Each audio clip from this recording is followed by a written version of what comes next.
Welcome to the Running for Real podcast, where each week we bring you a conversation designed to help you create positive change in your life, community, and planet.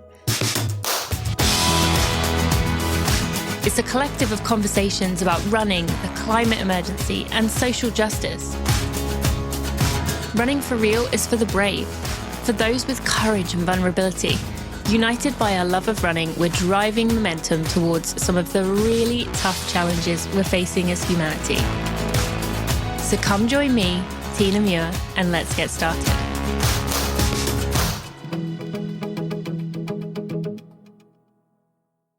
Hello, my friends. Welcome to this bonus episode of the Running for Real podcast. If you are a first-time listener because you are a fan of my guest today, welcome to the show. I hope you enjoy this. And if you are a runner, you definitely better be sticking around in the future. But if you are not, maybe, well, I'm not going to say this can convince you because this is definitely not an episode focused on convincing people to run. But you may enjoy yourself, so I hope you do stick around. For those loyal listeners, thank you so much for joining me today.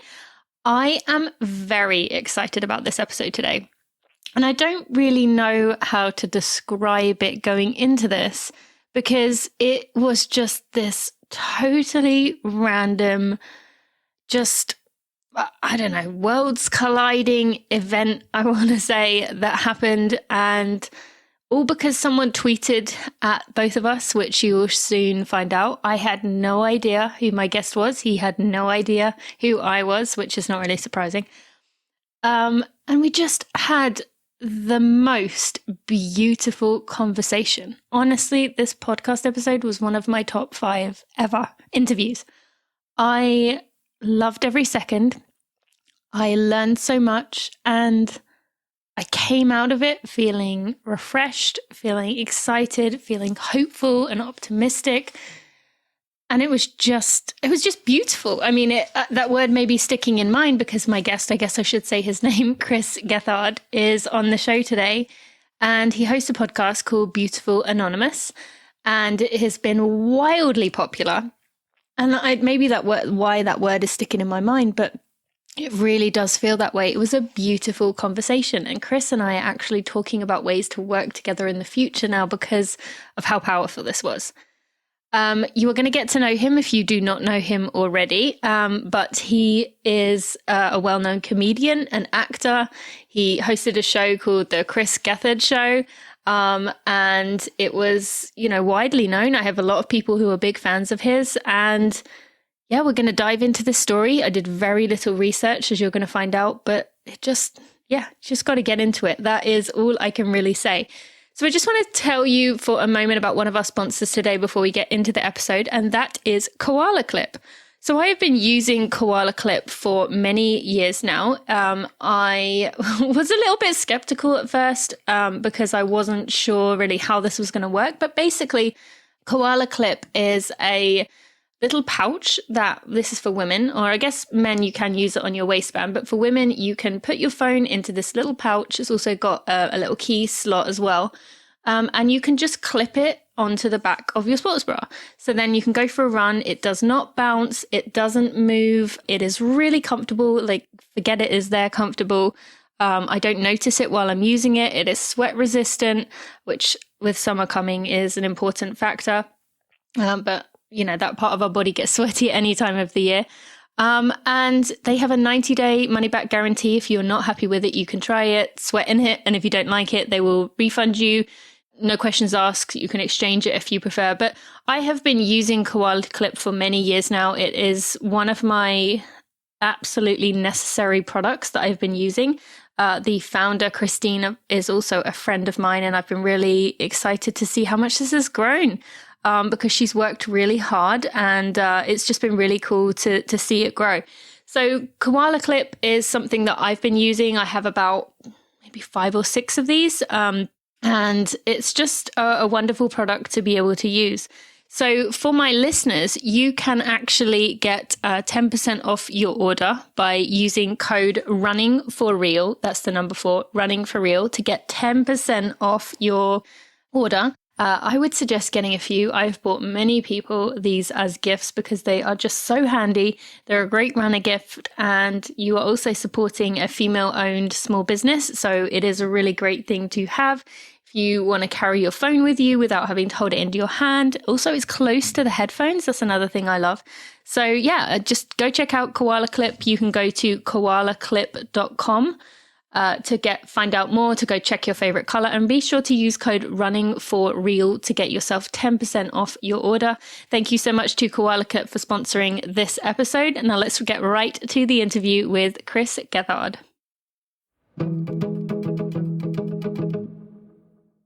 Chris, thank you so much for joining me today on this very random bonus podcast episode, but I'm excited to have you here with me. So thanks for joining me. Oh, please. I'm psyched to be here.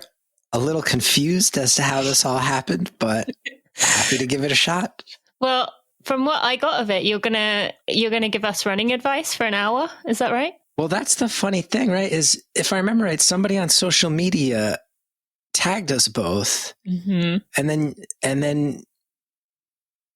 you suggested we actually do this, which I was very flattered by. But then I did explain to you that I have a pretty pronounced joint condition that makes running borderline impossible for me.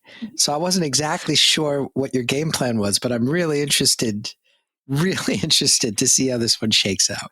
Well, I just thought it'd be interesting to have you, someone who you said borderline impossible to run.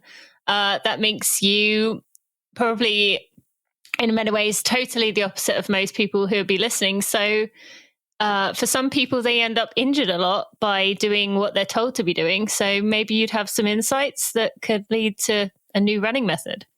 Wow. If this leads to me inventing a new running method after tens of thousands of years of human evolution, and we come up with it just spitballing here, I feel like that would be revolutionary. Yeah, well, there you go. You never know what could happen. I do want to give some context here. So for the listeners, as we've been a bit cryptic here, I logged onto Twitter one day and I saw that Chip Clark, who is someone within my community, had tweeted at myself and someone called Chris Gethard, who I'm sorry to tell you, Chris, I had no idea who you were. I get this a lot. Yep. Had said, and I wrote this down, you are not to like put on my wall or anything, but just for this interview, you are two of my favorite people to listen to. You're both pushing for kindness and empathy in the world and working very hard to make it a better place. In my world, I just wanted you both to meet someday, maybe a crossover podcast. So here we are. Well, I like that there's at least one guy named Chip who will enjoy this. Yes. Yeah. Well, actually, there's quite a few because I did say about this to the community saying, hey, you never know what can happen if you send a message to people that you appreciate in this world. So I know there's a few. Okay. So what would you like to talk about for an hour, if not running? Well, what a hard one to answer in this context. I mean, maybe I should tell you a little bit about what's going on first and see, because maybe I can air out what I'm dealing with, and maybe someone listening would go, "Oh, actually, there you go." Here's because I would love to be a runner, and I also just moved. I lived in New York City for 16 years, and I just moved back to New Jersey where I grew up. But I moved out to like kind of the boondocks, like out in the woods, and it's beautiful, and I'll go on walks and I enjoy it. So maybe I should tell people what I'm dealing with, and then someone might reach out and be like, oh, actually, here's some kind of shoes that you never knew about, or here's some sort of bionic device that you can attach to you. Okay, so I have a thing called nail patella syndrome. It affects fingernails and knees, hence the name of it. It also affects, like, I can show you on Zencastr, if you can see my elbows are kind of permanently bent at this, like, probably 40-degree angle. My elbows kind of stick out, and you can see my hands are a little weird looking. My knuckles don't really function, but as you can tell, patella is the in the name of it, and it happened to both. My mom and my brother both have it too. And my brother and I both, when we went through puberty and started growing, we just sort of occasionally collapse on the ground because in the growth process, our kneecaps would kind of slip out of the socket. Oh, wow. And then that's happened. That happened for, pretty deep into my mid-20s until I think my body sort of stabilized. But I still have my left knee in particular. I once had a doctor look at it, and the doctor said, "This knee is dislocated." And I said, "Oh." And the doctor said, "Is this just how your knee is?" And I said, "Yeah." And doctor was like, it's permanently dislocated. I don't understand how you walk. I said, I just move my feet. I just try. So as you can imagine with that running, especially running on pavement, I just wind up with ice packs. So if anybody can crack the code or solve this mystery for me, I'd love it. Okay, well, we'll send that on our listeners, see what they can come up with. And that's never something you want to hear from a doctor, is it? Like, oh, I don't understand this. I've never seen this before. Yeah, apparently this condition is something that it's like a lot of doctors. My mom once had a situation actually that we can laugh about in a dark way, but that made her feel bad, where a doctor realized what she had and then called in all these other doctors to look at her, because apparently it's a thing that this is sometimes something that doctors are sort of forced to know about in medical school, and they all view it as sort of like a pain in the ass because you never really see it in real life. So a lot of them know about it, and then it's like a question on a pop quiz, and they're all like, "Come on, I got to remember what that thing is that I'll never see in real life." And then I'm the one you see it with, of course. Wow. Well, I'm glad that you can be of service to doctors on the other. Some might say of service, and some others might say ogled like some sort of circus freak. Well, yeah, that doesn't make a person feel good. But I tell you what, I think it's actually, I'm very interested to hear how running becomes a platform to promote empathy and kindness. Because I think with me, it's actually this condition I'm speaking of is I think one of the central parts why my work has leaned in that direction, because I think I did grow up feeling, like a little freakish at times. People would point this stuff out, and I could feel it, and it made me feel bad and like an outsider. So I think a lot of my creative work has sort of leaned towards empathy and trying to say, "Oh no, I'm not, this is total lack of judgment here and priority on listening here." So I get it from my angle. So tell me about running. How does running get there with people? Because I think of it as a solitary physical pursuit, personally.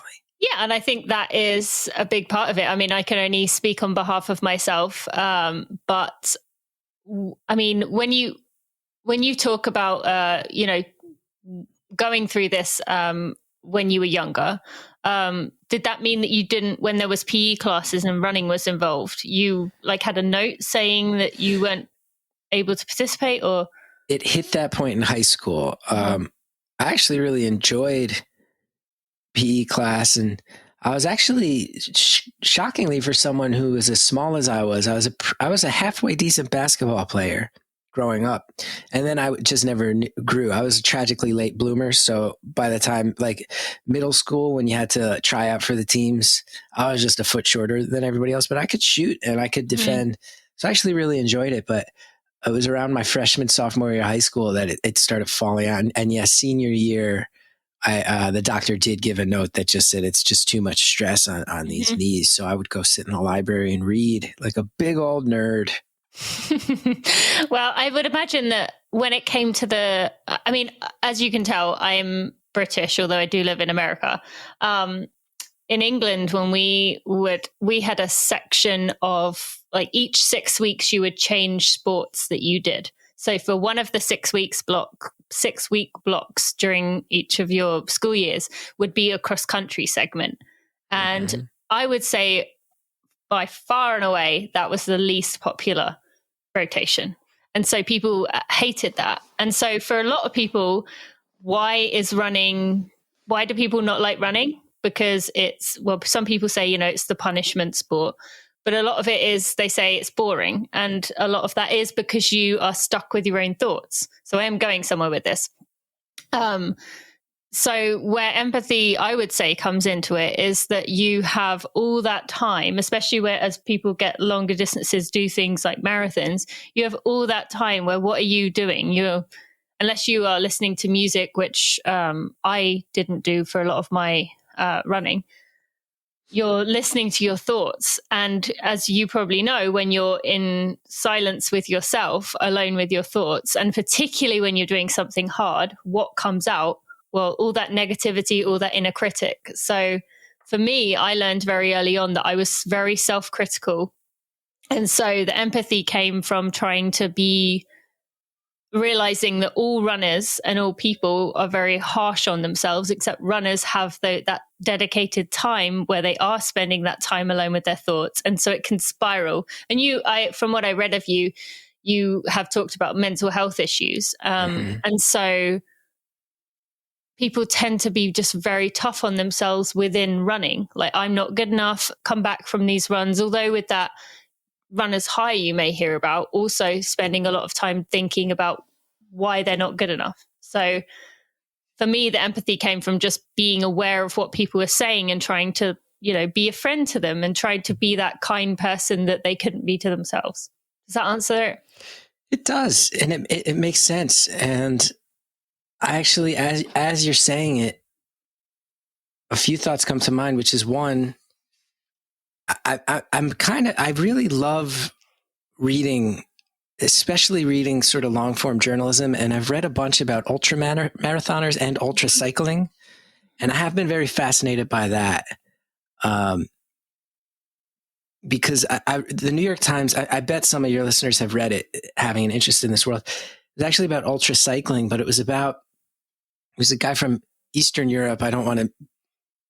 I forget which country, so I don't want to label it wrong, but he was kind of the like unquestioned champion of ultra cycling in his time. He would just win everything. And the writers set out to figure out why and thought it was going to be like they say Michael Phelps has like ankle joints that allow him to have like flipper feet. And he figured it'd be something physical, but it was mental. It was that this person's mind would break during these physical feats. And his support team, most support teams, when people psychologically broke, would pull them and say, now we're going to have recuperation periods. And his would actually say, no, now is the perfect time to push you when you're psychologically broken. So that idea of, being alone with your thoughts and breaking yourself down, I've read about it going to the extreme. And then the other thing I think of is I actually dated for many years someone who her little brother was a high school track star in Illinois. And I came to know via their family that high school track is a pretty big deal in Illinois. Like, people follow it very closely. And that's when I found out there's all these running message boards and all this stuff that I think mainstream sports fans don't necessarily know. If you're only following, baseball, basketball, football, hockey, whatever it is. And he actually at one point qualified for the Olympic trials in the marathon, and then unfortunately got injured and couldn't run it. But he was by far the most zen human being I've ever met. When he was like 16, I knew him because I was in my 20s dating his older sister. And he was by far the most zen, but also the quietest individual I've ever known. I've never met someone who used less words in daily life than her distance running little brother. So yeah, but I would say a lot of the listeners that are here, a lot of runners there is that stereotype of, and there are people who are quiet and introspective and thoughtful and kind of the just the quiet types. But then there are definitely a lot of people who are there's a lot of runners who are very like type A and driven and talk about things and talk a lot. So I think I don't think the rest of like you said, the mainstream sports, the rest of the world realizes that running has this whole world that exists. And you obviously got a glimpse into that. But yeah, you said about the message boards in particular, there's a lot of those. And I have a guy who I worked with, like he was my right-hand man for many, many years. So we're tight as can be. And he ran hurdles in high school. And he has explained to me, first of all, that people who run different types of events when it comes to track and field have sort of different trope personality types. Like he's explained to me that like hurdlers have to be ultra focused and like super, super competitive because it's like such a short burst and there's such a physical feat involved. And then he was the one too that was like, dude, you got to get in on this. Like, cause I'm a big basketball fan. He's like, you would root for runners too. And I remember him telling me all about like, oh man, Galen Rupp and this, and all this Salazar stuff's going down, man. Like you got to be reading up. And I was like, wow, he really treats running as like a spectator sport in the way most people only do with, like I said, those core 4 sports in America. And then, of course, obviously football around the world, AKA soccer here and other, I'm just talking about from the American's perspective, obviously. But he was the one that made it real where I'm like, oh, there's so much drama, drama in your world. And then I just read an article I think it was an Outside, or no, I listened to a podcast on Outside podcast, which I'm a big fan of, about a female Nike athlete who blew the whistle on a bunch of stuff and then was and so I'm like, oh, who knew that running, most people from the outside are like, oh, you look like you're having a pleasant afternoon. Sport, yeah. Who knew that so many people are actually caught up in this online world of drama and intrigue? Oh yeah. Well, especially when you said about the message boards, when your question was about empathy, those message boards, let's just say, do not contain a lot of empathy, at least the ones that come to mind for me. So yeah, there's a ton of drama and a ton of, for many people listening, it can be hard to imagine that people don't know that world because it's so involved. It's so, I don't know, like an obsession. You can get sucked in real deep, real fast of it. He also told me, this made me laugh.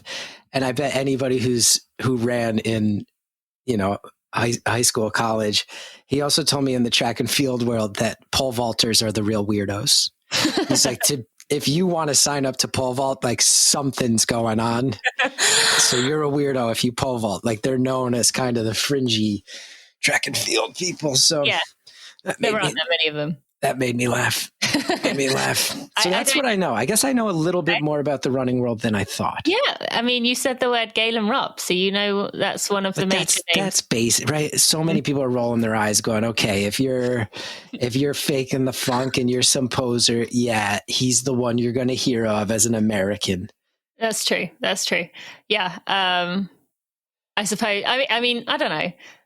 I feel like there's other names that would come ahead of Galen, I would imagine. But so I'm surprised that you know his name.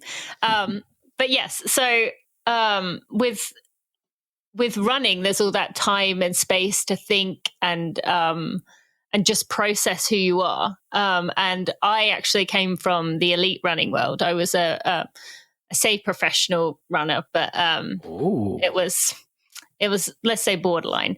And so for me, when I was running at the top level, people were very cagey about, like, kept their secrets in, didn't talk about what they were struggling with.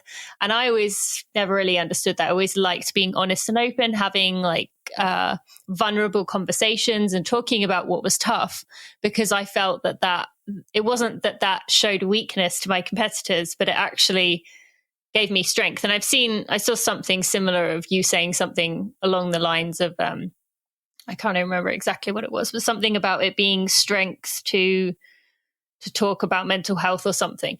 And so I always was like the elite runner who would say the truth. And so I think that's where it came from for me, that people started coming to me to be like, oh, she actually will talk about how hard things are, rather than just saying like, oh yeah, I just breezed around 26 miles, no problem.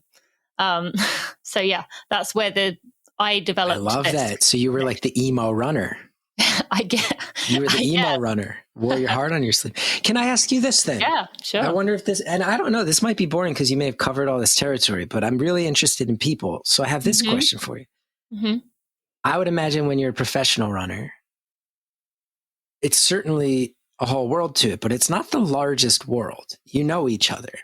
And when you're running in meets, I bet here are the people, because it comes down to split seconds sometimes, and that's all public information. Mm-hmm. So when you show up at a meet and you look down the line, you go, okay, here's the people who I probably can't catch. I know what their level they're at. Here's the people who I know can't catch me. And here's the two other people who I know are going to be the ones that I'm right. Like one of us is beating the other and I'm not sure who it is. I could imagine that fostering actually not just like you're saying, sort of like people holding things too close to the vest and you buck that trend. But I would actually almost imagine it could create some venom that you're sitting here going, this person is effectively an enemy to me. And that's how professional athletes might have to treat each other. And you might be sitting here going like, oh, I saw your times. Oh, I think this person's probably, I bet you sit here and have accusations in the professional world. I bet that person's doping. That person's skirting the rules. Oh, they're wearing these new sneakers that are you're getting the unfair advantage. I know that was a thing. Does it create actually a sense that you don't trust people or in fact can get venomous towards others? I think a lot has changed in the last few years. I've definitely seen, I think more so with women. I can only speak on behalf of women, but I think things have changed in the last few years for women to be more supportive of one another. And there are groups of women who are particularly will vocally speak out about being supportive, even if someone beats them. But there's two things to that. One, I would say that it isn't quite as clear as this person will win. This person is here. These are the two I'm trying to beat, and I should beat this person. This person. Yeah, that definitely comes into my mind. I was not going to lie that there's sometimes I would see people and be like, well, I don't have to worry about them, even though maybe I did. Maybe they've come a long way and maybe I'm going to have a bad day. But then I think in 2018, and this may have been something you read about, the Boston Marathon was this horrific day. I wasn't there, but it was 38 degrees, pouring with rain, and really strong winds. And in that race, one of the top people won the race, Des Linden, who is a name, if you said you knew a running name like Galen Rupp, she is another name I would expect maybe you to have heard of. But Des Linden ended up winning the race. However, every single other elite, the elites from Kenya, the Americans, all of them just either dropped out or fell way back. And then the women that finished 2 through 5 or 2 through 10 were all totally unknowns. Well, that's cool. Yeah. And so everybody's flipping out on the message boards that day, huh? Oh yeah, you can imagine. So, so there's pictures of these unknown women passing Olympians and passing people who had run times in the marathon, which is 26 miles, 20 minutes faster than them. So you never really know how things are going to play out, and I think that was really demonstrated that day. But to answer your actual question, absolutely. And that was one thing I hated, that I would be standing on the start line and I would walk, you would be felt like you needed to walk past a friend and just be staring straight ahead. And you would have to pretend you didn't know them. And I actually sensed this more when I was in high school in England. All the women were just barreling around, getting ready for a fight. But then to me, I always saw it as, well, surely we're all just going to try our hardest, and whoever finishes there. What does it matter? You trying your best should be all you can do. So I really struggled with that, actually. And I think that's part of why I didn't see it as a downside to say, my knee's been bugging me, so I've been taking a bit of time, or, I'm having some doubts or whatever. So, but yes, it definitely when I was running, I felt that very much. And I hated that there were these people I considered friends and I had to stand on the start line and act as if they were enemies. Can I ask you another question? Yeah, go for it. And maybe this is interesting for people because you're usually the one who has to organize things and ask the questions. Mm-hmm. Now, I've heard about the opposite extreme too, which is really fascinating to me, where I feel like when things aren't professional, often you hear about running groups and things get more communal and on the amateur level. And I think that's really beautiful. I've also read that there's some groups that have gotten communal to the degree where they're almost viewed as sort of like running-based religious cults in a way. Do you know about this? Have you heard of this? I'm guessing, is this tied to the Salazar thing you mentioned?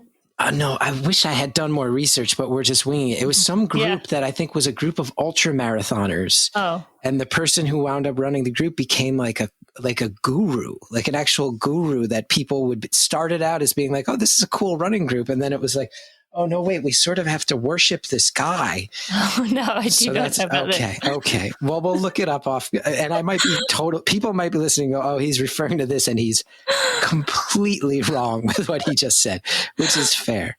Fair. I don't know. I don't know anything about that. And I feel like I should clarify the Salazar thing. It wasn't so there was a group out in Oregon and Salazar was the coach and a taskmaster. I've read all about it. He did some not so good stuff. And so that was what I thought maybe you were referring to, because people kind of had the wool pulled over their eyes a little bit. A friend of mine told, I read about that, about how he demanded loyalty to a degree that was sort of got weird. And then my buddy who told me about Galen Rupp and said that pole vaulters are intense weirdos. He also told me that Salazar, and hey, I could be wrong. Amateur's opinion. You don't have to say it. He said Salazar's thing was to kind of figure out the rules and walk like right up to the line on what was allowed in a way that people were sort of like, but then I've also read too, it was sort of Nike in general was this thing that was like everyone clamoring for their attention in a way that I've read some articles, especially from, like I said, and that podcast I heard, sounded like, especially for female runners, that Nike cult was brutal. Yeah, absolutely. And there's been some more stuff about it this week, actually, with they brought out a new ad. Yeah. So it's quite constantly happening. But yes, we definitely have a drama. A drama film. The drama. Although I'm supposed to be convincing you that this is a cool world to be a part of. But I'm barraging you with questions. And I hope people find it funny to realize, because I would have to imagine anyone locking into your podcast is pretty generally. I'm sure you have other people who just find it fascinating, but generally they're probably locked into the running world. And maybe hearing the outsider opinion of me and hearing that it's very bizarre and fascinating from the outside might give them that perspective. Good. Yeah, no, I bet people are enjoying this because it is different and it's not just me asking the same questions. That said, I actually don't. My podcast is different from the other running podcasts, and even that, there's so many running podcasts you would not believe. But mine is different because I actually will bring on one of those famous runners and not ask them anything about their wins, not ask them about the Olympics, nothing, because I like that. Going on the other things.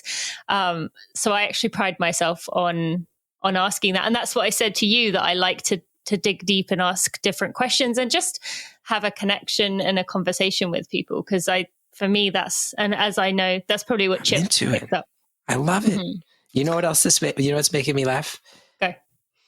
And I mean this with love, but just because it is this insular world and I'm getting excited because I love finding out about like subcultures that are super passionate and intense, but maybe not known far and wide mainstream. Like I'll use the name I know, but like people at the top of their world, right? Like if LeBron James went into a Starbucks and ordered a coffee and then the person handed to is like LeBron, like read the name off like they do, everyone would stop and it would become a fiasco.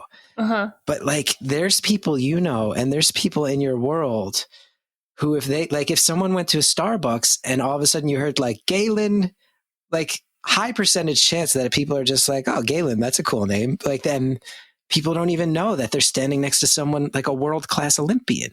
They might not even know. Thank you to Athletic Greens for sponsoring this episode of the Running For Real podcast. I have been talking about Athletic Greens for years. As I've mentioned, I have my parents taking it, my sister taking it, Steve takes it, Bailey even drinks it sometimes. She has seen us drinking it so much that at 3 years old, she will often say, "Can I have some?" And it's so cute because she gets a little round circle shaped thing from the the greens that ends up on the side of the, I'm not describing this very well. When she takes a drink, it gets on her face to give her a moustache. Let's just put it that way. And it's adorable, but she loves it. And that shows you that if a 3-year-old can like the taste of it, that's a pretty good sign, right? Athletic Greens Ultimate Daily is that all-in-one daily supplement with 75 vitamins, minerals, and whole food source ingredients that work together to help the body absorb and synthesize these nutrients in a highly bioavailable form. I've been talking about it for many years. It can replace a multivitamin and a number of the other supplements commonly taken by elite professional athletes and health-conscious go-getters.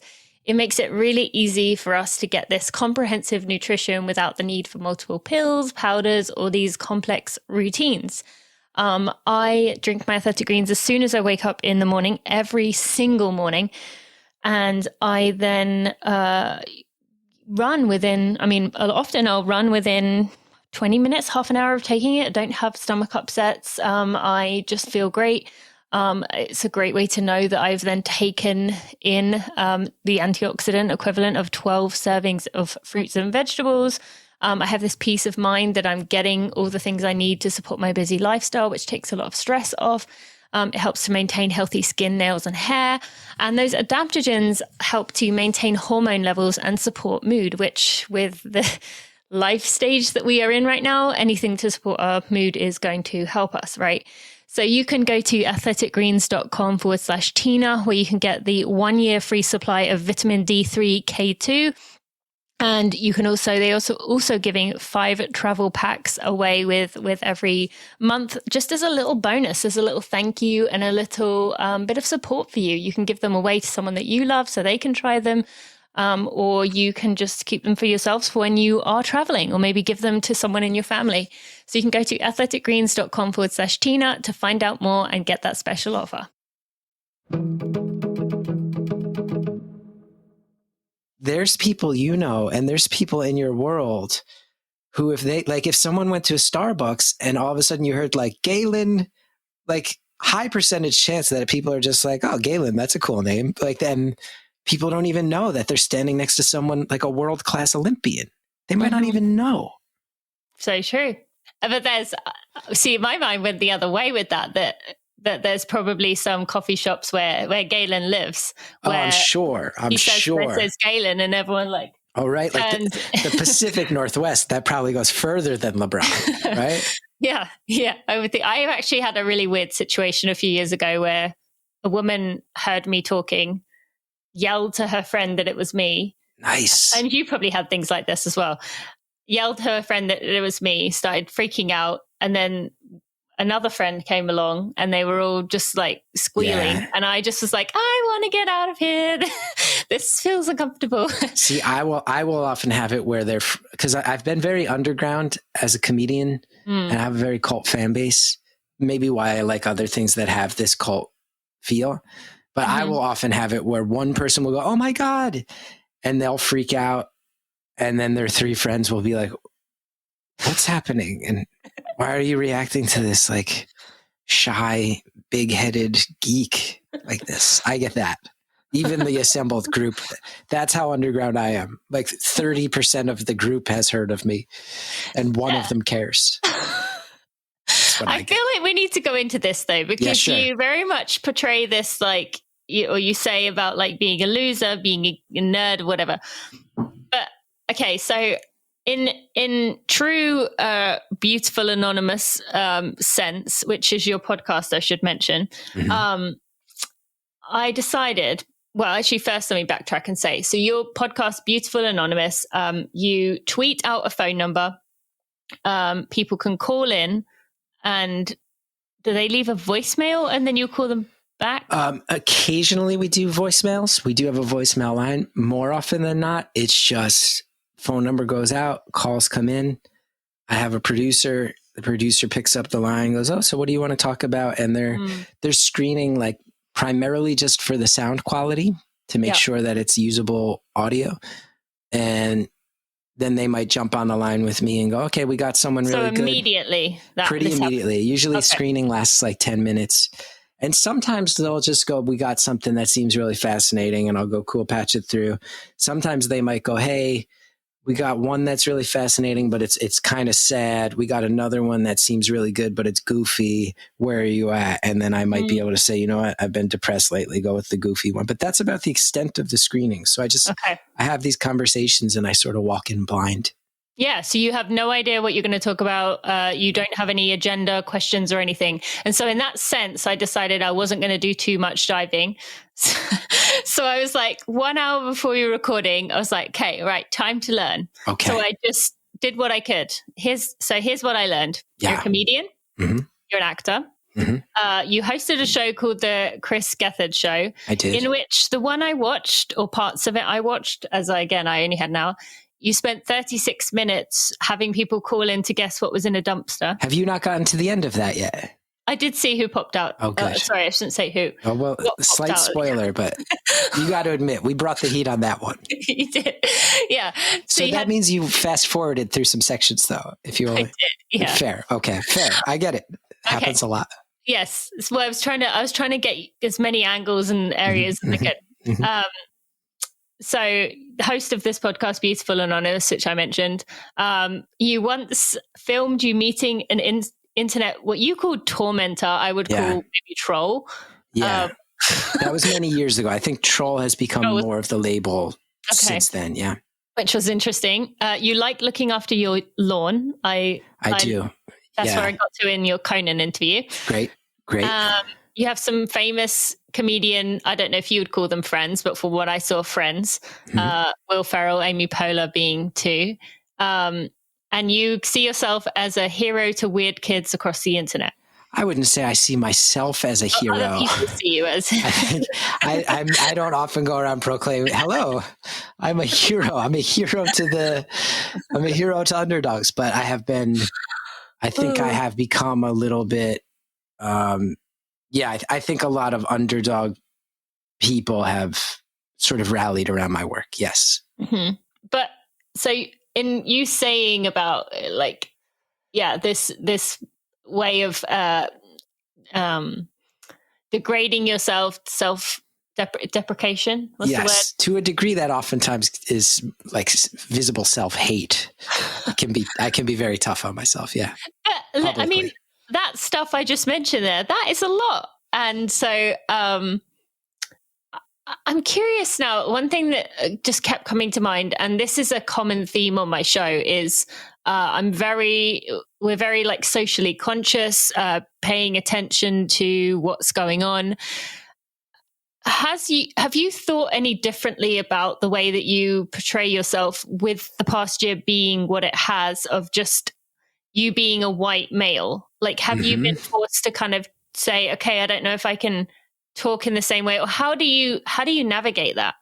Well, it's actually such a huge question, right? Because first of all, you have to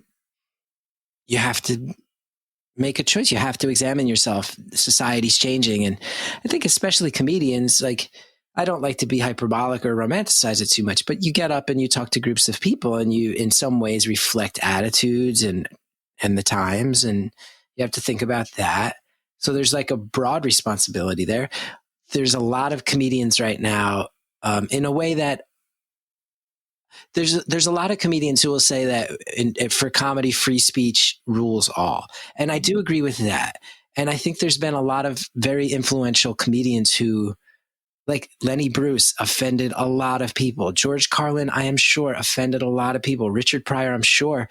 But I do feel like they were very skillful about churn up all the dark stuff, the stuff that makes us feel gross, uncomfortable, and then they'd land on the side of the line where you go, and now I have to think about this.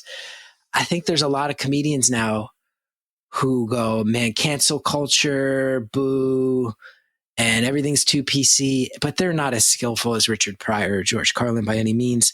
And to me, sometimes it's becoming a little bit of an excuse just to say messed up stuff. Mm-hmm. Not everybody. There's a lot of people who I think can get dark and where you go, oh, that's really fascinating. But it's becoming a world that's living on some extremes of, some activist comedians, where it will actually go to a point where I go, man, I don't know if I'm that either. So I'm not angry about cancel culture, and I'm not trying to use my comedy as activism. And it's made me think a lot. And you know, the other thing is, so my TV show you mentioned, it got canceled 3 years ago. And Beautiful Anonymous is a really, really incredible thing in my life. It's not comedy though. And I spent 20 years doing comedy, but the show went in some directions where I can't call it a comedy show. And I used to be someone in New York where even as an underground guy, I'd get a lot of press coverage, especially in sort of the local New York media and in the comedy focused media, because when I would do stuff, it tended to be out of the box. And people came to realize that like I would hire writers who would then go on to really big things. And I was known as someone who kind of identified talent first. And I had a lot of buzz, and that buzz is gone.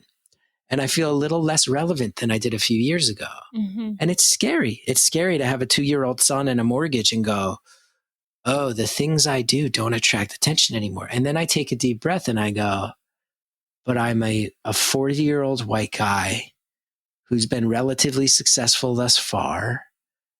And in 2016, when I was doing an off-Broadway show about suicide that felt very progressive and risky, 5 years later, I think it feels like much more of an open conversation. That doesn't feel as much of a risk, thank God. That's a good thing. If I played any small part in that, that's amazing.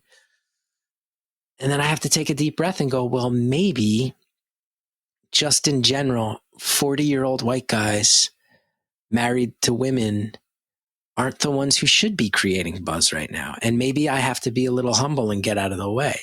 Creates a lot of fear as far as going, I got a mortgage to pay. I got a 2-year-old son. But I can also recognize culturally that, yeah, maybe I don't need as much screen time now. Maybe there's other people who do. And one thing I will say is this, and I don't often pat myself on the back, but I was an early adopter trying to be on the side of the right. And what I mean is if you look at the timeline of when my TV show hit cable, we were on public access TV for years. But when we hit cable and I was put in the position to hire people, there were a lot of think pieces. Then I think Stephen Colbert had a writer's room that was all white at the time. And there were other articles about how come every late night show's writing staff only has, 1 woman on it and 10 men. Mm-hmm, mm-hmm. And if you looked at my writing room, it was by far out of any late night show at the time. And again, we were a small, more underground show, had more female representation, always had queer representation. I hired people who had immigrated to America who weren't born here. And I wasn't doing that to be PC. I wasn't doing that to virtue signal, which is the phrase sometimes people throw around. I was doing that because I'm going, this gives me more ideas. I don't need to hire other people who have my life experience. And it actually led to a lot of good things where we were able to do episodes that focused on things that I probably didn't have a right to speak to, but where I could say, but this writer I have does. So take the lead on this one and tell me what to do with it and lead the charge. So I understood the positivity of that very early. And on my most insecure days, yes, I sit here and go, man, I don't know that I'm going to be able to make as much money as I did a few years ago. I don't know if that'll ever happen again, but maybe that's a good thing. Maybe that's a good thing. And maybe the pendulum will swing back where things, so much of the extremes, right, is things reacting to each other. And yeah, when you have groups of people who have been pushed to the fringe or ignored or even terrorized for decades upon decades, yeah, when it swings back, it's going to feel extreme as far as like we have to kick down some doors to make sure that stops happening. Mm-hmm. But hopefully in future generations, they will look back at all these fights and they will go, why was any of this a big deal? Like, why did it create so much controversy for Black Americans to say we shouldn't be getting killed in the streets? Like, why was that a big deal exactly? Like, why does it feel like a huge deal for, why did it feel like such a big deal for them where women who like only until the mid 20th century, you weren't allowed to own property without a male cosign in the States? Like, why did that feel like a big deal that people were against that? Like, why did that get such a negative reaction? So a long rambly answer to your question, but that's the answer I have. No, that was absolutely so well said. And I mean, I really admire the way that you just spoke about that. I mean, particularly with a husband who is a white male, who is very much in that kind of figuring out where my place is kind of thing, and seeing people, not him, but seeing people in the running space that I interact with having a really hard time with it, but not being able to say it like you did. That like, yeah, I fear that I'm not relevant. I fear that I'm going to lose money. That opportunities are gone, and yeah, the same applies to me on a lesser level with being a white woman. But I really appreciate that you were honest with that, and yet still willing to, move out of the way and say, it should have always been this way. There should have always been more people from different walks of life in every situation. And I just appreciate that answer that you gave. So thank you for that. And do you feel like you always had that ability to see perspective, or is that where Beautiful Anonymous has come in, giving you so many perspectives that you would otherwise have never have known? Well, a Beautiful Anonymous amplified it 1,000-fold for sure. I'm also, it's weird to say that I'm lucky that my older brother and I really took it on the chin with bullying growing up. Him more so than me, but it was a pretty defining aspect of our childhoods. So I think I always identified with the people who got knocked down.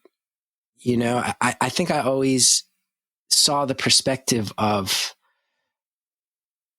there's a system in place that wants to keep certain people in check in an unfair way. So I always had a very, very high BS meter for that. I also grew up in a town where I can say without any caveats that even when I was in high school in the 90s, people would point to my town in New Jersey and say it was one of the most diverse places you could grow up. And there were different pockets, right? There was a Jewish neighborhood, and there was a Haitian neighborhood, and an Irish Catholic neighborhood, and all sorts of people down the list.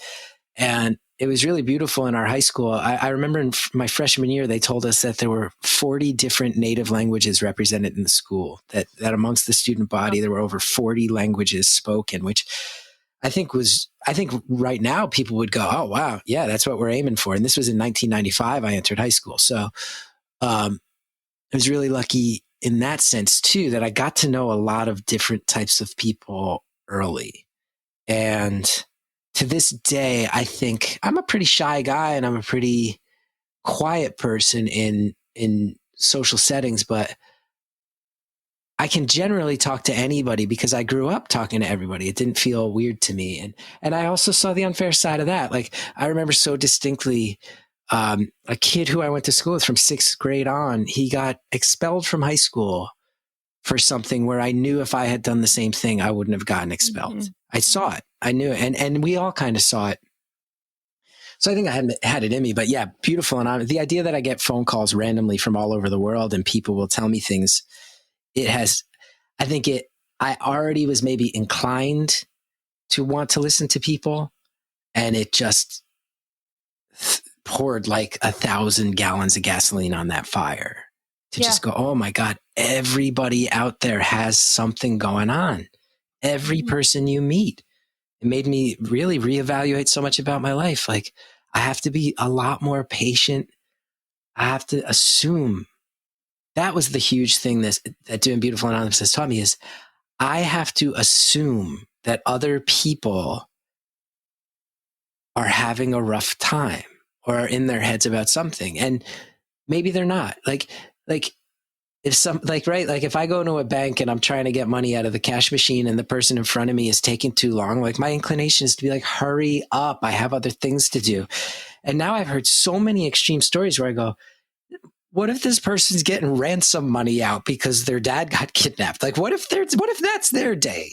Yeah. I can be 45 seconds late to my next thing they might be having the worst day of their lives. Because I've talked to so many people who do call me and tell me about the worst day of their lives, or the most insane day of their lives, or the most unusual day of their lives, and go, okay, like if I'm sitting in traffic behind somebody who hits the gas, like who won't hit the gas, like maybe it's because they have a phone call where they're getting horrible news and they're in shock and they can't drive fast right now. And it's led me to just lean into the idea of, if I can let my ego and my needs go and assume that other people might be dealing with something, and to give them the ultimate benefit of the doubt in that way, it's really the only approach to life I can think of that ensures I'm doing the most I can in the service of other people. Mm-hmm. Beautifully said. Thanks. Yeah, really. I think hard. No, that's very clear. I actually had a situation about a week ago. I was driving with my 3-year-old, and we were just driving along the street, and a car like comes out of a hotel. I think it was a hotel parking lot, so fast, like whips in front of us, even though we were in the middle lane. I had to slam on my brakes. I'd just been to the flower shop, broke one of the pots because I slammed the car. The Unacceptable. But yeah, we at first I was just like, what are you doing? Like, what was that person thinking? And I pulled over just to like, I thought, okay, this is a great teaching moment for my daughter. Like, and she's like, Mummy, what are you doing? And I was like, I'm a bit panicked. I just want to take a deep breath and calm myself down. And she was like, what happened? And I said, that car pulled out really fast. And she said, why? And my first instinct was because that person's like horrible and they did this on purpose or whatever. And then I said, well, we never know what someone's happening. Maybe their mummy and daddy are in the hospital and they have to get there really quickly. And I tried to, I was like scratching my brain because I was still like, my heart was pumping so fast. But yeah, I mean, when you have that approach and you're able to step back and think about what other people could be going through, it not only makes the world an easier place to live in, but it also makes it easier to be kinder to yourself when you make a mistake, because you are able to just take that step back and say, everyone makes mistakes. I think so. And I think in the world right now, we're also, and exploring what's unhealthy about social media is something that's much smarter people than I have done and studied. And I also want to say too, it's also led to movements. Hashtags have sometimes really changed the world. So I'm not totally against it, but I do often think that people put stuff out there in the hopes that it goes viral, and people hope that they put a picture of themselves up there where they look so good that it gets 1,000 likes. And I think we are living in an era where everybody is about, we're all being trained progressively more and more to say like, well, I'm the focal point of my life. And a lot of my day is spent projecting an image of myself that seeks approval for me. And I think maybe it's making some of us forget that everybody else out there deserves that too. And I think that is just kind of a weird thing to keep our eye on. Like, yeah.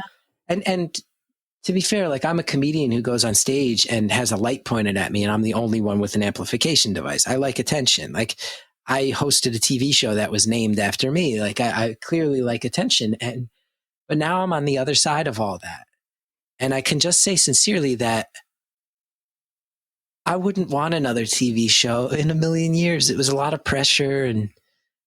And when I do stand up now, I really do think that I'm a lot less concerned with, I want to crush, and I want them to have to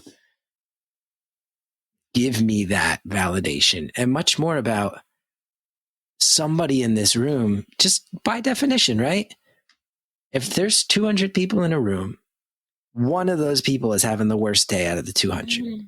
Maybe it's a really bad day, or maybe everybody in here is doing great and relatively the worst day is not that bad. Who knows? But somebody's having the worst day. And if I can remember that my job is to make that individual person feel a little bit better, then that helps everybody in the room. And it's a much healthier approach, I think, to what I do.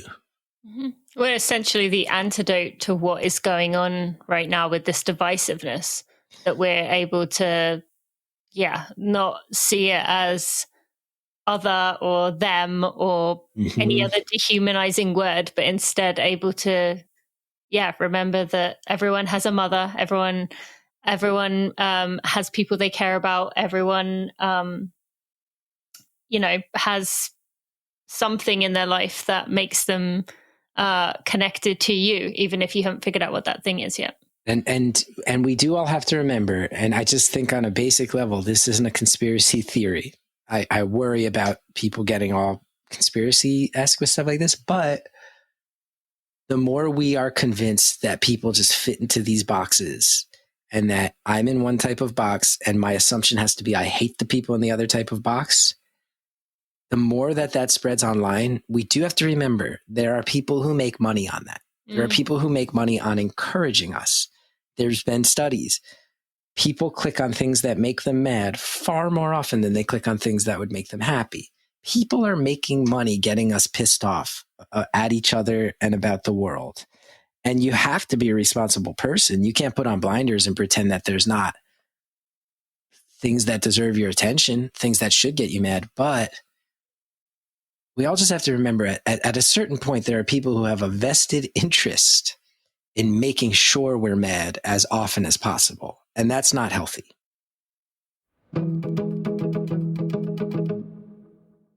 Thank you to Momentous for sponsoring this episode of the Running for Real podcast. I am really thankful to be working with this company, and I keep teasing to you, but I still can't say anything just yet. But there is some really exciting changes that they are making to really make a big reduction in their carbon footprint. I can't really say much more than that at this point, but I feel really, really good about the direction the company is going in. And I just feel like they care. So I'm excited to share more about that sometime soon. Now, I've mentioned each of the products that I use through this podcast, and I am actually testing out one of their new ones, which is Brain Drive, which is to kind of optimize your thinking as I struggle to think, optimize your focus. And it's something that I just want to make sure that I give some time before I speak out about. But so far, I've really been enjoying it and finding it very helpful when I have my little bursts of time where I can do work in the mornings. And so that's been something really helpful. I have mentioned before, and I'll mention it again, I have really been enjoying the Elite Sleep.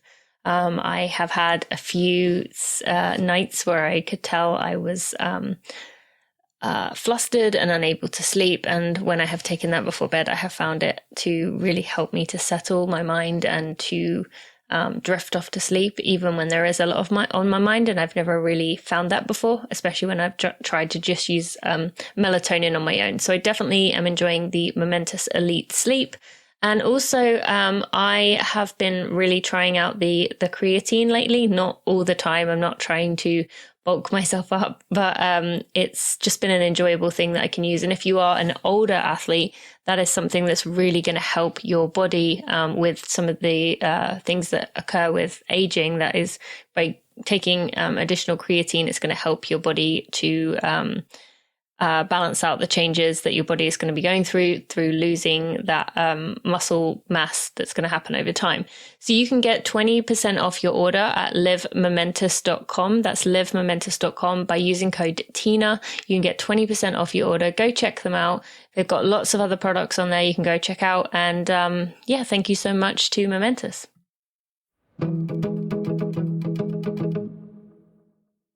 The more we are convinced that people just fit into these boxes and that I'm in one type of box and my assumption has to be I hate the people in the other type of box, the more that spreads online, we do have to remember there are people who make money on that. There are people who make money on encouraging us. There's been studies. People click on things that make them mad far more often than they click on things that would make them happy. People are making money getting us pissed off at each other and about the world.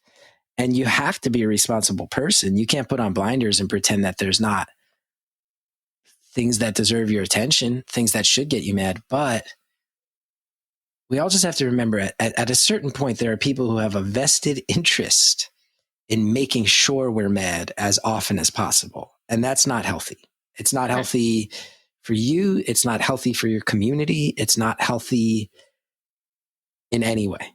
Mm-hmm.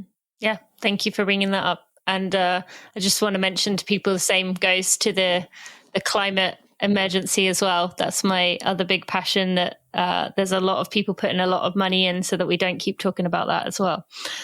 So yeah, I'd love to know, with the future of comedy, with what we've been talking about here, I mean, you are able to come at this with, as we've established, empathy, but also, you know, you want to be funny, you want to get laughs, especially in the situation like stand-up. What does the future of comedy look like? Because surely you've mentioned there's some people who are, you know, I'm going to say what I want to say no matter what. I mean, it'll be interesting to see what happens to those people. There'll be some people who will try to be so in their heads about saying the right thing that will lose all of their, I don't know, funniness. What does the future look like in your perspective there? Well, I think all the things you just said are very astute and very true.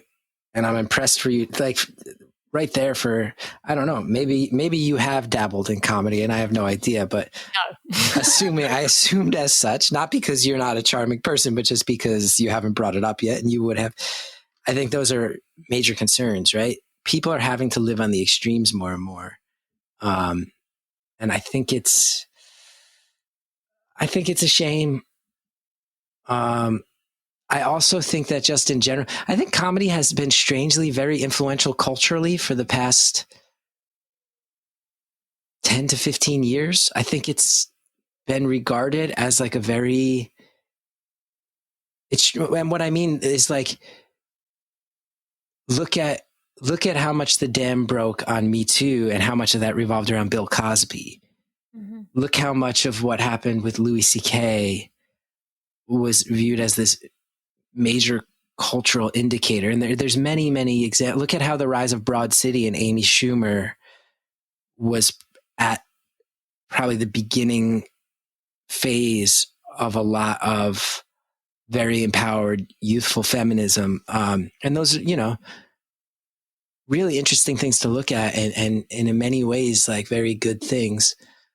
But I feel like the bubble's going to burst on this idea that comedy is this huge thing. It's getting tiresome.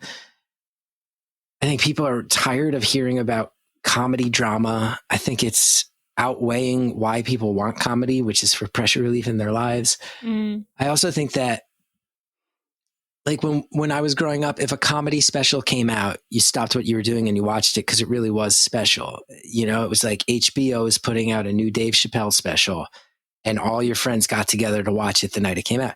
Now, Netflix alone puts out legitimately hundreds of specials a year. They actually put out, I think, over 200 last year. The bubble's going to burst. Like the bubble's going to burst. And I'm a great example of, I've been in it 20 years. I have a cult audience and you've never heard of me. You know what I mean? Like, and I had an HBO special and my own TV show. Like there's too much comedy. Mm-hmm. If someone who had a TV show on cable for 47 episodes and an HBO special, who, not patting myself on the back, but I've acted on Broad City, The Office, Parks and Recreation. If I can have that resume and the majority of the world goes, yeah, I don't know who that is. Like, it's just proof. There's a lot. There's a lot. Mm. You can miss a lot. So the bubble's going to burst. And my prediction is that people are going to start scaling down intentionally, that you're going to find a person who's the biggest comedian in the Pacific Northwest, and they'll have material that is really understood there, and they can sell out shows there and live a very comfortable life, beloved, and then be a national act. But boom, when I'm here, I can make a killer joke about the Nike scandal that's not going to work in Ohio, and people here are going to flip out and love me. I think you're going to see that. I think you're going to see comedians who want to become sort of regionally beloved or beloved in specific lifestyles, right? I think comedy has crossed over with Comic-Con so much of like the nerds are going to love me. That's already been a thing, but I think you're going to see more and more comedians that speak to specific sets of interests. That's my gut instinct.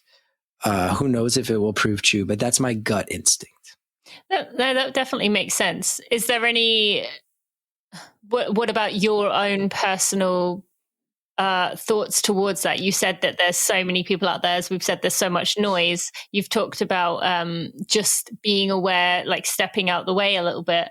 So is it something that you want to continue to try and do, or is it something that you're like, okay, I'm ready to close the book and try something else? Well, I mean, I actually think about that multiple times a day, every day. There was just yesterday another story about a sexual predatory comedian. Yesterday, another one broke, and it's someone who I've known for years. Where I'm like, oh, like we weren't the tightest people, but cross paths regularly. I'm going, what is this world I'm a part of? But here's what I'm thinking of doing: is because the pandemic has also given so many. I hope. And I think all walks of life, but comedians in particular, it's like, well, now's a good time to brainstorm and think about who you want to be when it comes out of it. So my goal is to stop performing at the traditional comedy venues as much as possible, to perform out of music clubs, independent spaces, places that, especially if there's places that have like a set of ethics. And I think the music community often does have this, of there's certain places you can go where it's about being independent, being forward thinking. I want to start performing in those places pretty exclusively. I can always do Beautiful Anonymous live tapings on the road, which are very joyous shows. No one else has that. I can carve out that space. I want to keep my shows. I've told my agents, I don't want anyone paying more than $20 to see me moving forward. This idea that comedy tickets have swelled to $40, $45. I don't want that. I want young people to be able to see me. I want people who, lost money during the pandemic. Like if they can only spare a handful of bucks, they still deserve art. I think that that's a thing that a lot of artists maybe have lost touch with, of like, is your art only for people who can afford an exorbitant fee to see it? Because what exactly is that doing?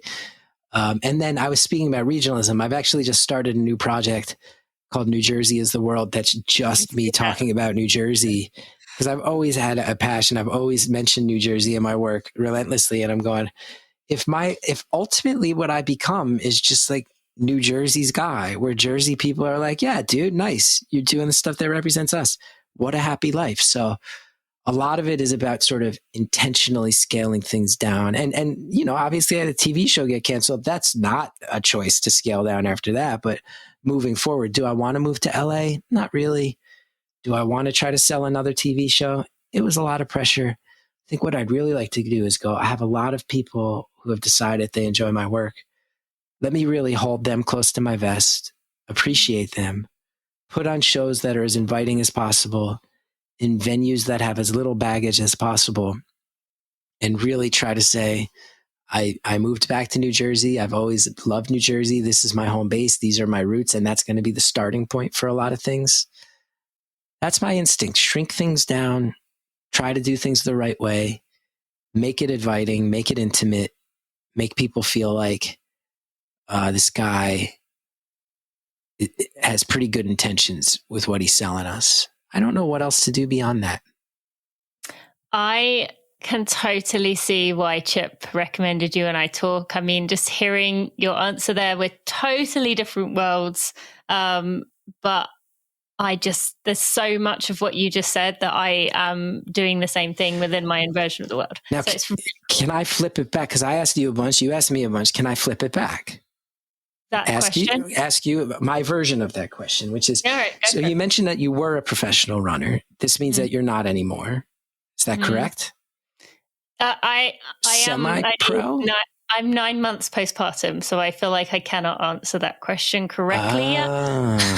Well, did I read an article about you? Are you playing coy about that, or hear a podcast about you? Because that was another thing I read, was that in the Nike stuff, part of it was that if female runners got pregnant, they were kind of abandoned. Yeah, I was not a Nike athlete. Okay. But However, you've been a part of that issue. Yeah, I am sponsored by a shoe company, Ultra, who signed myself and Alicia Montano, who is one of the whistleblowers, while we were both pregnant. I love it. So I'm sitting here because you knew nothing about me.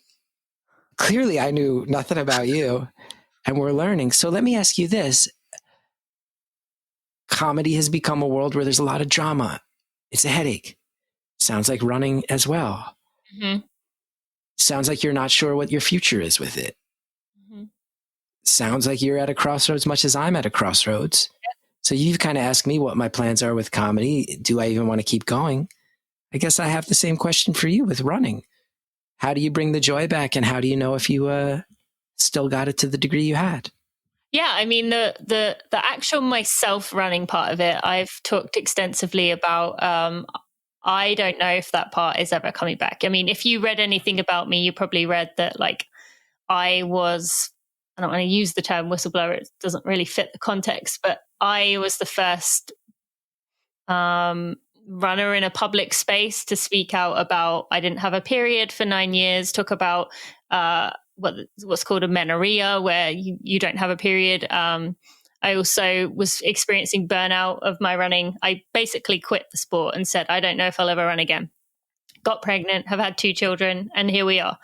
But I don't know if in my heart I can go back to that level of intensity. You can probably imagine it if you're a big, basketball fan, which I thought I read that you are.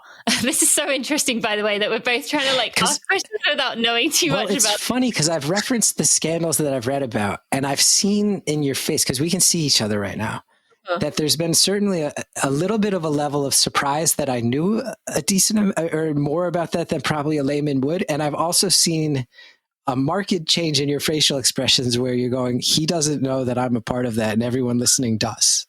This is now what's becoming clear to me, that was your action. Because if people go back and listen, because you and I are both clearly good at conversations and enjoy it, but there have been some moments where you've bit your tongue, and I was wondering why. And I've probably read your name mentioned in a bunch of the stuff I've read. Maybe. I don't think it's as big as maybe you think it is, but my role. I have seen you have the moment of, I'm one of those people and he doesn't know it. Sorry about whistleblowers. I didn't whistleblow. I wasn't a Nike person, but yes, I did draw attention to something which I will say tens of thousands of women have reached out to me and, said That's they awesome. went through. I have been on a quest since to find a way of participating in running without that pressure of, I actually read something, I actually wrote it down in my notes. We didn't get to it, but you putting pressure on yourself to get the best possible cast for your show at the time was called ASCAT. Oh yeah. That was a very famous improv show in New York that ran for 20 years. It was one of the... Yeah, I once got to do comedy with Robin Williams, and it was a joy. Yeah. But you wrote about having this pressure on yourself, being the person to bug people, and just, really wanting to be... So much of that I resonated with. I knew exactly that feeling you had within me. And that's what I experienced as a runner, as a professional runner, of like, I need to be this level. I need to do this. I need to look on the start line and be like, I'm going to beat you. And I didn't like that side of me. And so I'm trying to find a place where I can get back to a high level, because I do have the talent. I do have the years of training where I can get to a high level without it being sucking the life out of me and pulling out the parts of me that I didn't like about myself. That said, the other part of this is, I have this podcast that you are on now, but I also have launched a second podcast, which is all about exploring challenges within our running world. But it's a produced kind of like Gimlet NPR style podcast. And there's not really much coming out of that. It's not to make money. It's not to... It's called Running Realized. I think most of my listeners have probably heard me talking about it. It's not to do anything specifically, but purely to make people think of different perspectives, and because I feel it's the right thing to do. So very much like you, I feel like we're both trying to find a place where we can contribute and feel like we're being a part of changing things in a positive way and saying, here, let's uplift some underrepresented voices and groups, while at the same time saying, I'm doing this, but I don't have any clue what it's for or where it's going. Does that make sense? I mean, more than you can imagine. It sounds like we're in very similar places, both starting new side projects that aren't money generators yet, but that we're like, this feels like the right thing to do. Yeah. Sounds like we're right there. I know.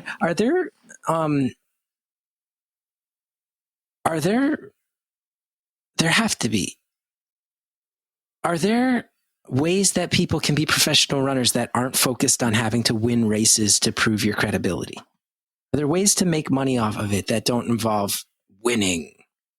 I think that's what I'm trying to explore right now. I do have some sponsors and companies I work with, and I'm not at the professional, that top level. I am actually going to do probably, in the next 2 weeks, I am going to do a trail race, which is, you talked about being in the woods. I'm going to do my first trail marathon in a few weeks, just as a let's see what happens.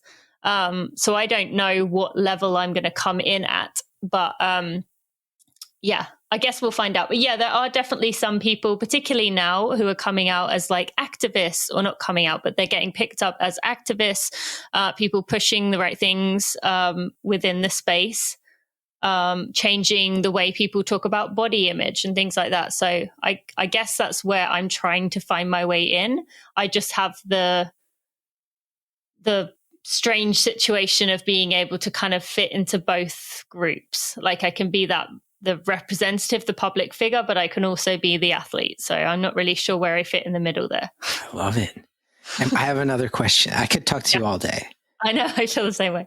So in comedy, we have corporate gigs where every once in a while you'll get a call. And I don't get these calls as much as I did when I was on TV. Where you'll get a call, like I have a friend who once made he's a famous comedian. I won't name his name.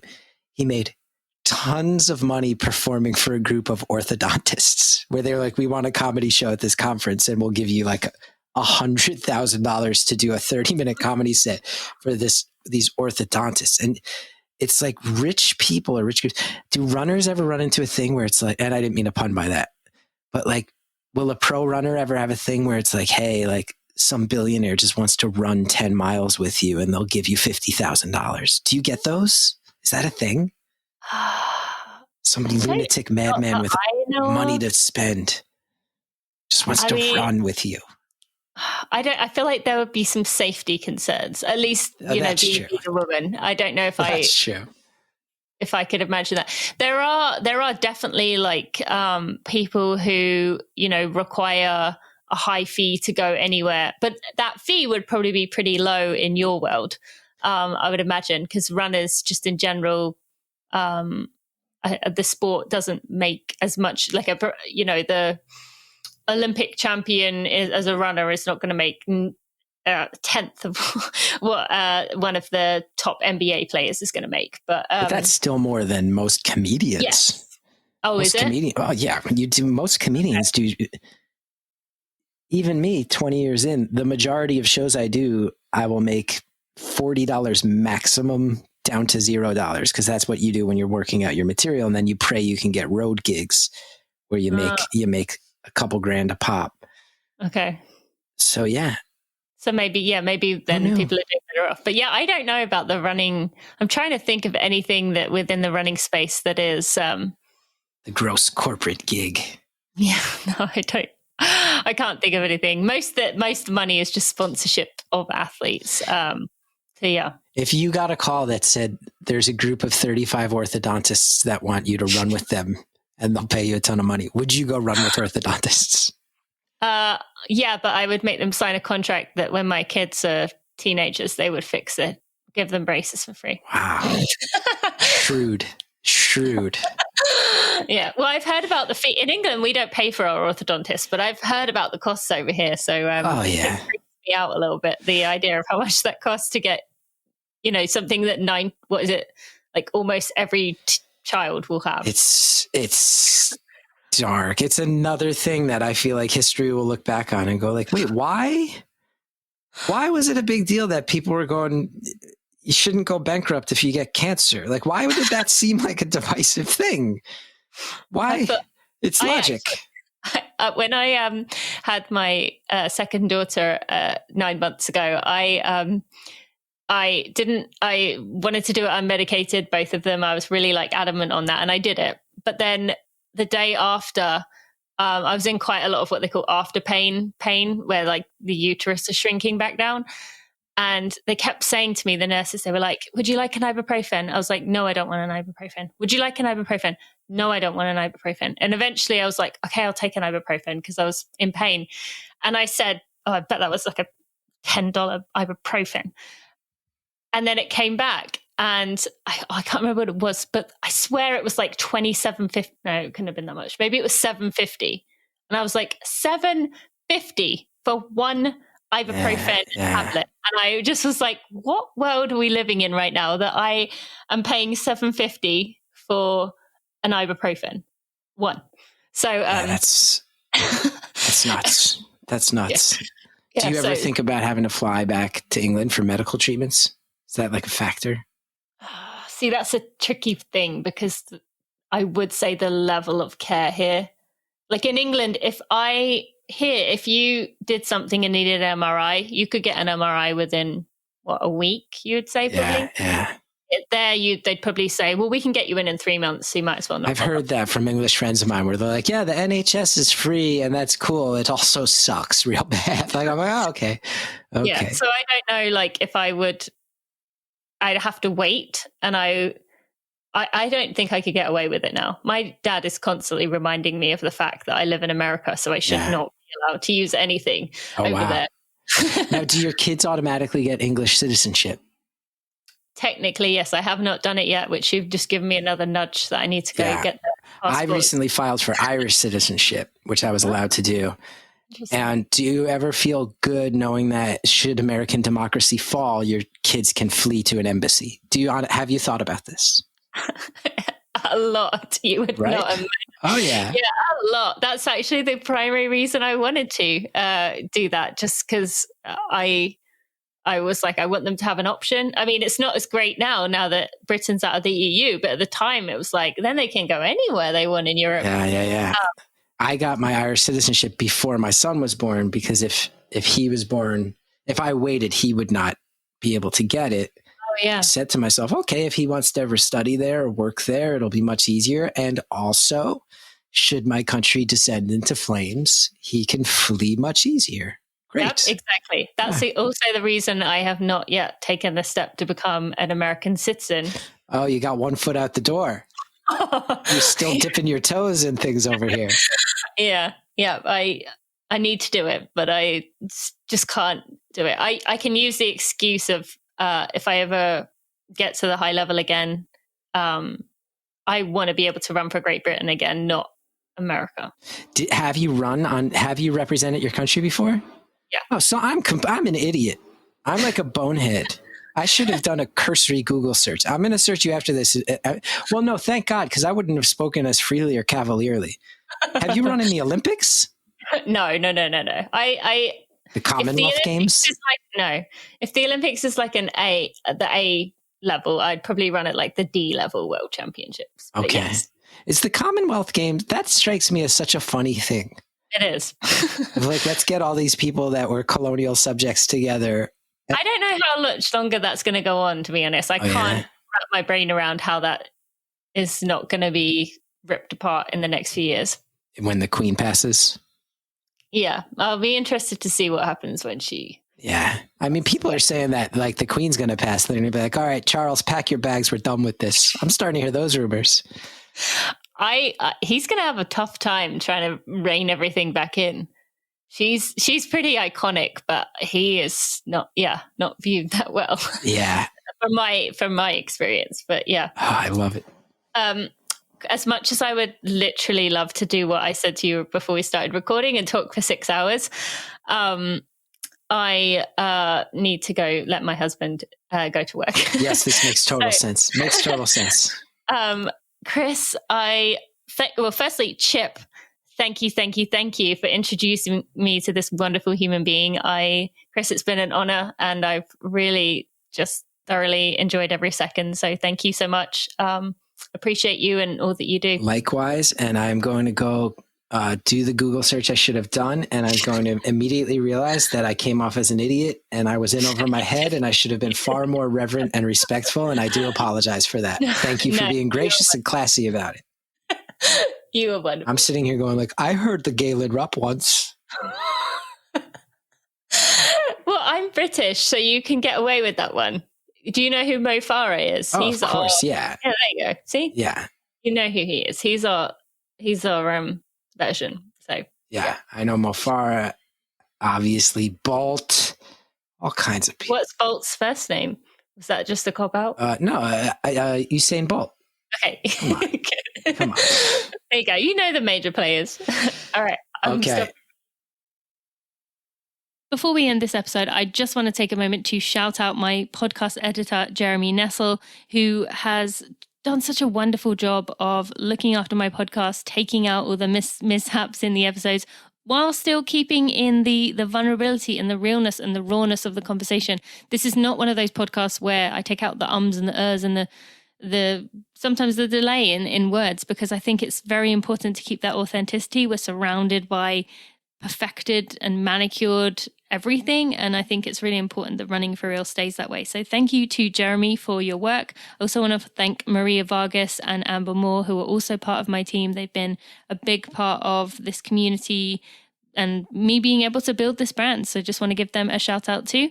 All right, let's get right back to the end of this episode.